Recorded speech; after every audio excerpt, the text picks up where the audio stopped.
decided to engage in political protest. It's great. We're not sounds like in between signing change order petitions and binge reading Karl Marx or Ayn Rand. Well, this is actually a really interesting common ground to share with everybody. In this mini-series, we'll be going over how to protest, starting from what to do before protest, which is this video, to what to do during one, and finally what to do after. With that being said, let's get started. In order to protest, you need protests to go to. How do you find them? Well, the widely publicized ones, such as the Women's March and Climate March, are often just that, widely publicized. You can look on their websites to find more information. For other ones, you can use apps like Meetup or Protest to find events nearby. Throughout this mini-series, we'll be showing you testimony from activists just like you. Here's how the people we asked found the protests they went to. Hey everyone, my name's Eric Liu. I'm a sophomore at Loyola University Chicago, and I'm majoring in environmental studies.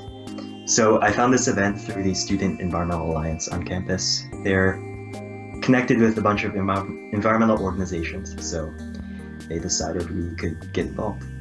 I usually Google to find out, but organizations like WWF or Greenpeace use Instagram and other social media to reach people. If there are no events, however, then just start one yourself. You'd be surprised about how many things in history have happened because a few people, or just one person, got annoyed and wanted to change the world. Here, I'll prove it to you. Take Sir Nicholas Winton, a person living in Germany who, before World War II broke out, was convinced that war was imminent. He was a person who knew he could make a difference, and he did. He organized a mass effort to help Jewish children escape Germany and go to Britain, and ended up saving 669 lives. It's estimated that around 6,000 people are alive today that wouldn't be alive if it weren't for him. Or let's take an even more relevant example of protest. The March on Washington in 1963 involved some 250,000 people marching to voice of support for racial equality and their concern for racial inequality. Each person had an impact, and Martin Luther King Jr.'s I Have a Dream speech is still studied by children today. If he hadn't acted and worked hard in his life, civil rights legislation might have never been passed. Now that you know protests are important, let's look at how you can expand your impact before the protest even begins. You should have two primary goals, support and publicity. Having support entails you recruiting as many people as possible to show their support for your cause. Having one person holding a sign is one thing.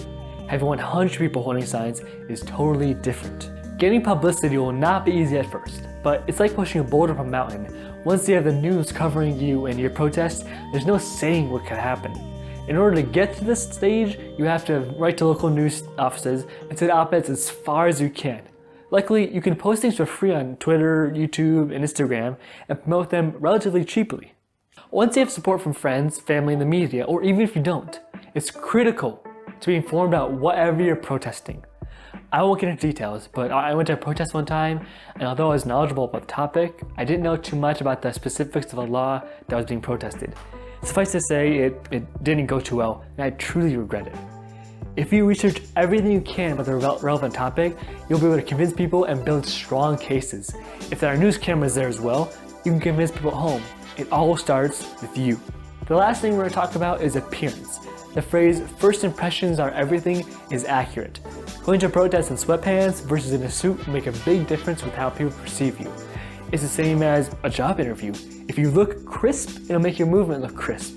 Now, I'm not saying you have to dress like this is a black tie affair, but you should look relatively professional. Assume that people will judge you based on how you dress, and then dress accordingly. I mean, I'm wearing a Liberté shirt for the protesting, so here's a roadmap to protest from start to finish. First, become energized about an issue. Maybe it's immigration, or environmentalism, or racial injustice. Maybe you're on the right or the left. Whatever it is, find the issues you care about and focus in on it. Just being pro or anti-immigration, for example, isn't enough. A stance that will help you more is being for or against DACA. Next, once you've decided what you'll be protesting, see if there's any kind of similar protest in your area. If not, start one. The more people you can recruit for your protest, the better. After you have your topic and you have some base support, focus on publicity. Create an Instagram page such as @EarthStrike19 or @ThisIs0hour. Send op-eds to every online newspaper you can.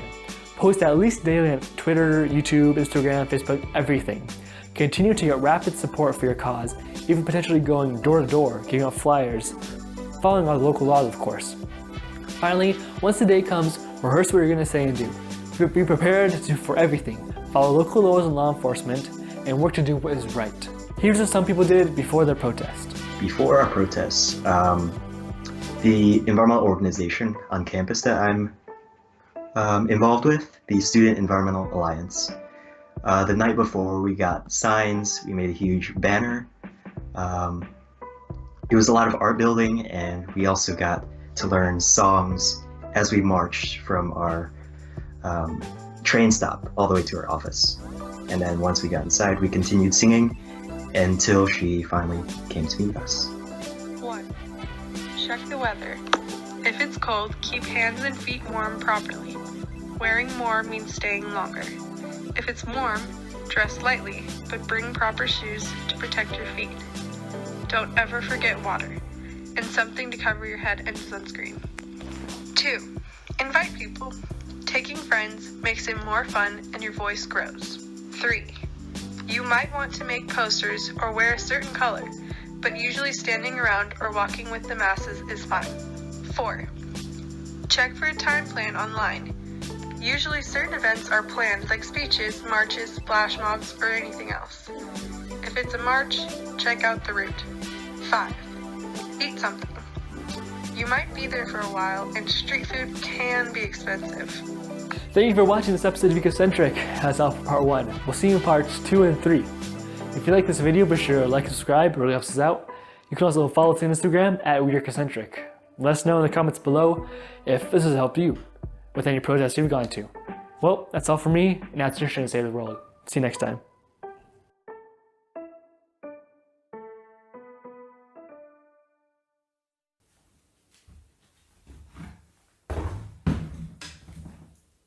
So, you just said that climate change is fine because it's natural. So, you just said a straw ban is ableist and useless. So, you just used the word globalist in the argument about climate change. So, you think renewable energy will take away jobs. So, you attack every candidate who isn't pure, and then you get surprised when the other side wins. So, you want the United States to be better than China, but you allow China to develop renewable energy at a faster rate than us.